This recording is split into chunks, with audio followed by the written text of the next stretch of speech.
Deputy Prime Minister, thank you for those fine remarks. We're honoured to have you launch All That's Left here in Canberra. And I think your speech is a reminder that Labor is always at its best when it stays true to its purpose. And thank you, Nick Martin, and the Chifley Research Centre for making today's event possible. In August, a few days after the election, and after I wrote a piece in the Australian newspaper about the need for true believers to fight for Labor's soul, Nick put the hard word on me to put ideas into action within the party. Thank you, Nick, for giving me and also my co-editor, Nick Dyrenfurth, the chance today to take a step towards doing just that. It's a privilege to be here in this room amid fraternal company on a day that has resonance for all of us who are part of the Labor cause. 3 years ago, on this day, the Australian people returned Labor to office. For many people of my generation, it was the first time as adults that we would live under a federal Labor government. Our hopes? Well, our hopes were high. We thought we would see the dawning of a new reforming golden age, a renewal of Australian social democracy. And for those who've forgotten that sense of expectation, let me quote the political editor of one of our broadsheet newspapers who wrote the following, just 2 days after the election. Kevin Rudd is now in a position to be one of Australia's great Prime Ministers and establish a decade of unprecedented Labor power in Australia. Using a prosperous economy, a China-led mining boom, a thumping mandate, he can truly set a new course for the nation. Liberal hopes of Rudd being a oncer or imploding in a Whitlam-esque manner are forlorn. It is highly likely Kevin 07 can parlay into Kevin 11 and beyond. That was Dennis Shanahan of The Australian on the 26th of November, writing under the headline, "New PM on the Edge of Greatness." Now, it was in the long afterglow of that great Labor victory, and after Australia had seen off the global financial crisis, that Nick Dyrenfurth and I began discussing this project last year. Back then, it still felt like we remained on the cusp of a new era of Australian centre-left politics. Of course, intervening events mean that the sentiments expressed by Shanahan nearly 3 years ago seem to have been spoken from a time long, long ago, and indeed from a place far, far away. Today, Labor faces a formidable challenge from the Greens, and unless we can offer a compelling vision of a good society, the danger is that Labor could be eclipsed as Australia's dominant progressive party.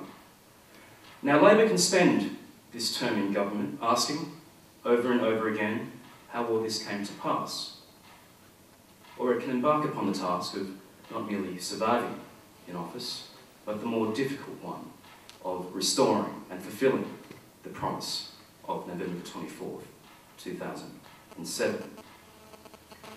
The contributions to All That's Left are directed at this second task.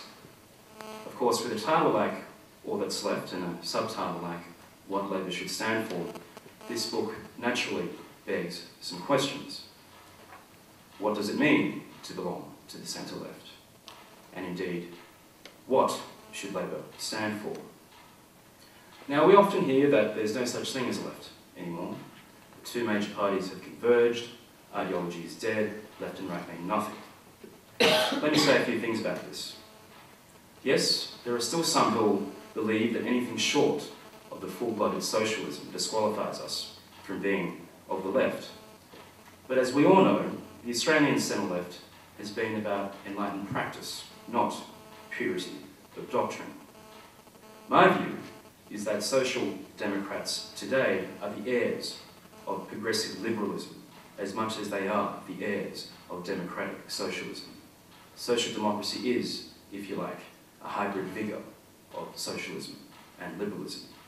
To illustrate, as the member for Fraser, Andrew Lee, said a few weeks ago in his maiden speech here in this building, if Alfred Deakin were in Parliament today, he would find a natural home in the Australian Labor Party. Now, a social democracy drawn from left liberal thought is a powerful, pluralistic tradition. We mustn't forget this. Too many on our side have been cowed into thinking that the social democratic project has been exhausted. Too many now believe that progressives must turn to the profits of the green movement for fresh moral guidance, especially on matters of sustainability and well-being. But social democrats, belonging as we do to a long left liberal lineage, still have the answers. We always have had the answers. Let's remember that it was William Morris and his romantic socialists of the 19th century who were the forerunners of modern environmentalism. Let's remember that in the 1920s, Richard Tawney was already writing about the acquisitive society. That in the 1950s, John Kenneth Galbraith was already writing about consumerist abundance. Let's remember that Anthony Crosland was already reflecting upon quality of life in his classic of 1956, The Future of Socialism. All of this was long, long before Clive Hamilton or any other bald-headed Cassandra was writing latter-day green pamphlets. I make these points because some of us within Labor appear to have forgotten not only that ideas matter, but that the sources of those ideas matter as well. There are some who believe that research means just the latest focus group findings. But when Labor people snigger at ideas or believe that politics can be conducted without a philosophy, they lose touch. We lose touch with the rich tradition of which we're part. As with all authors and editors, Nick and I are very proud of this book. I like to think that the ideas we showcase in All That's Left reflects the kind of left liberal pluralism I've spoken about. And I'm delighted that our fellow contributor and my colleague at Monash University, Tony Moore, is able to be here today. They are diverse contributions, the chapters in this book, but what unites them is a certain common ground. There's a commitment to social justice and equal opportunity, to ensuring that where you're born, the circumstance of your family, colour of your skin, or your sexual orientation don't determine your station in society. There's a recognition that good government is nation-building government, that the legacies of Chifley, Whitlam, Hawke and Keating are defined by their achievement in building a better Australia and enlarging our understanding of ourselves and the world.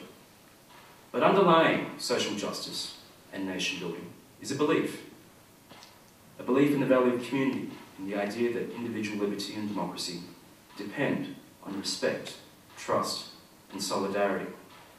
Social justice, nation building, the common good, these, I'd like to submit, are precisely the things that Labor should stand for.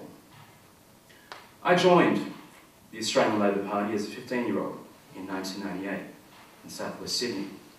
I'm delighted to see sitting in the front row David Bradbury, the member for Lindsay, because he was president of New South Wales Young Labor at the time, and I can remember many a Saturday and Sunday afternoon riding in his Scooby-Doo mystery van, as I believe I called it, going to far-flung places in Sydney and beyond, letterboxing, working for Labor candidates. When I joined the party, I was a passionate believer. I was a passionate believer then, I remain a passionate believer today. And I think the believers can be proud of what Labor government over the last 3 years has achieved. But there have been shortcomings too.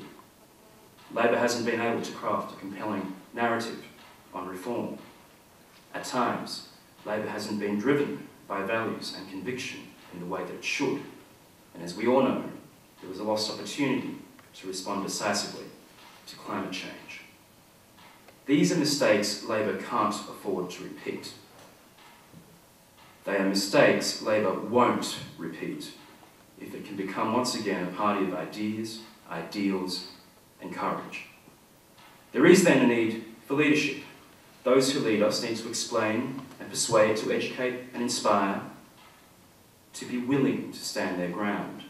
They need to engage people's values as well as interests. Now, we often make the mistake of believing that courageous leaders must be selfless in their nobility. I prefer the definition of courage as given by John F. Kennedy. As he wrote in his Profiles in Courage, the courageous don't act the way they do because they love the public better than themselves. On the contrary, they do so precisely because their regard for themselves is so high that their own self-respect demands they follow the path of courage. Well, I say, let our leaders not be afraid of their pride. As for the rest of us, well, it's our duty not to indulge defeatism and despair, but to remember and remind others what Labour is capable of achieving when it lives up to the best of its tradition. It's our side that elevates and transforms. We are the enlargers in Australian life. Yes, there are social democrats today who believe that the left must exist only to preserve past gains. Nick and I believe this is too pessimistic. Rather, social democrats must always believe in the task of building a better society.